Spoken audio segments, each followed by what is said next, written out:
പിന്നെ ഇപ്പം എനിക്കിപ്പം എന്താ പറയുക, ഇപ്പൊ നല്ലൊരു മനുഷ്യനല്ല, നല്ല ഒരാള്, ആർക്കും ഇഷ്ടപ്പെടുന്ന ഒരാള്. ശരിക്കും അങ്ങനെയാണെങ്കിൽ നമുക്ക് വിവാഹം കഴിച്ചാലോ? അമ്മേ, അയ്യോ, തമാശ പറഞ്ഞതാണോ?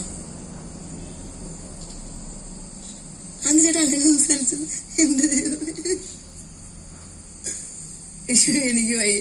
ഇത് അയ്യോ, മൈക്കിട്ടിട്ടുണ്ട്, ക്യാമറ അയച്ചു വരെ നോക്കിക്കൊണ്ടിരിക്കും. ചേട്ടാ പ്രാങ്ക് ചെയ്തതാണോ? അന്വേഷിച്ചിട്ട് എന്താ സംഭവം? ഞാൻ ചോദിച്ചതിന് ഉത്തരം പറ. പോ ചേട്ടാ, നീറ്റ്.